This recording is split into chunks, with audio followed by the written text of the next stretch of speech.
एगो होता पिछवा से चूक राजा जी तो लगाई दी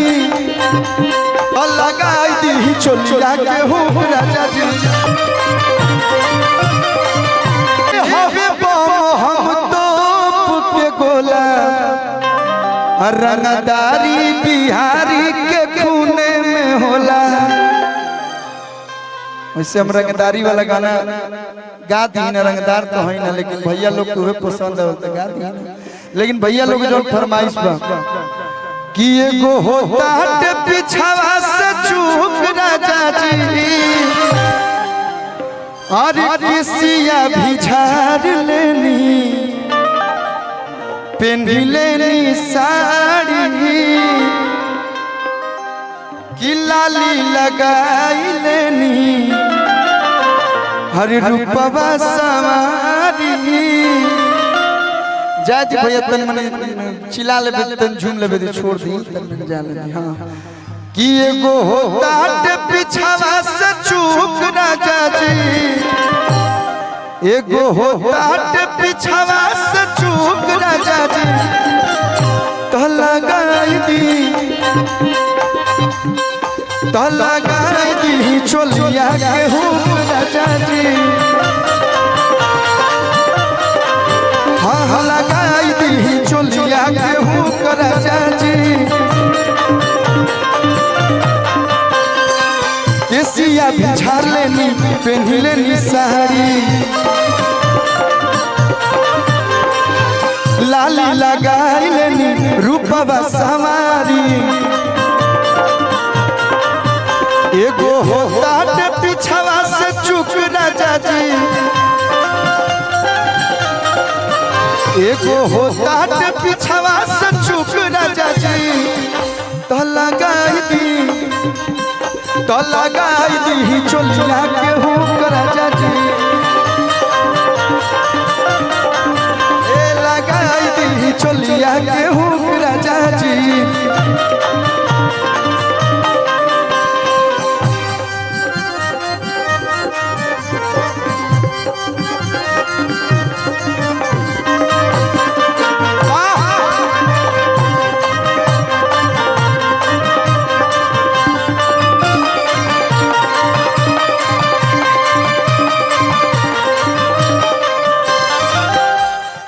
कहाँ तो हम लोग रहे लोग, हमारा तो पहली बार मिला था लोग है ना। क्या नाम है आपका? अंजलि। वह सुनील शेट्टी वाली अंजलि है। अरे की कोमल दरजी आई कोइला सिलाई बाट सके तू कैसे फसाई।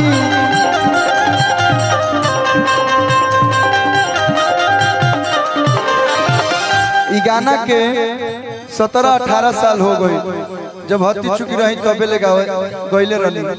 आज वो गाना पुरान नहीं के भाई, नया गाना आता है।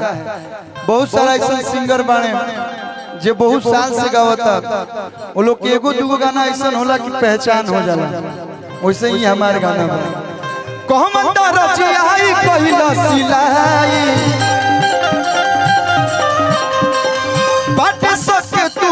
कैसे फसाई रउआ पूछिले नहीं हमार दुख राजा जी। रउआ पूछिले नहीं हमार दुख राजा जी। रउआ पूछिले नहीं हमार दुख राजा जी तो लगाई दी चोलिया के हो राजा जी। तो लगाई दी चोलिया के हुक राजा जी।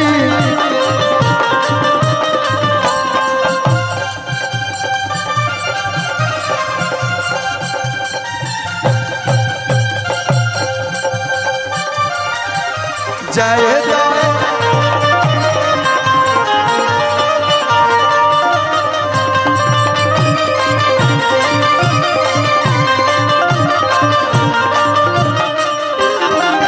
लास्ट में रतिया कहतिया अजय भैया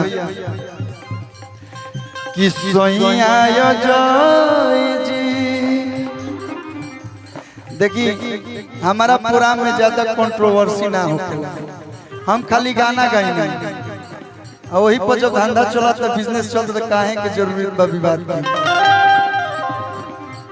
अजय भैया की मलिकान यानी कि मेरी भाभी कर रही है सही आजा चेतनी बूझी लचरिया बड़ी बहादुर होई पटना बजरिया। हेलो देखिए आज भाई की शादी है और थोड़ा बहुत आप झूमेंगे नहीं तो अच्छा नहीं लगेगा। अजय भैया पैसा दे के भरमा के चल जाता रहे। हाँ रुकी वो व्यवस्था तनी मनी आइए झूमिए हल्का सा सुनते हैं। शिवम बताया है डांस सब बहुत अच्छा करते हैं कहने बड़ी आइए आप आइए भैया के बहुत शरीफ आदमी है इनको ऐसा वैसा मत समझिएगा हम बहुत शरीफ है बहुत तू हमारी तारीफ करता रहू लड़की तारीफ करे से डरे लागे लेकिन एक बार भैया थोड़ा सा हल्का से झूम लीजिए। अगर आप लोग आपका साथ चाहिए तो मैं प्रिंस को बुला सकता हूँ इंडिया का सबसे बेस्ट डांसर है आजकल इसके जीवन में कोई आया है तो उससे गंभीर ज्यादा हो गया है। सूर्यो भाई के सेमे हाल बा कोनो जीवन में कुवाइल वो गंभीर हो गइल चलो वो तो ठीक बा लेकिन होई काहेला गंभीर भइले हमरा बुझाइल है ना भैया असैया जजतनी बूझी लचरिया बड़ी बहादुर होई पटना बजरिया तेरी करब त गाड़ी जाए छूट न जाजी जिम वाला स्टेप करता रहे देरी करब त गाड़ी जाए छूट ना जाए तो लगाई दी चोलिया के हो राजा जी बहुत हे लगाई दी चोलिया के हो राजा जी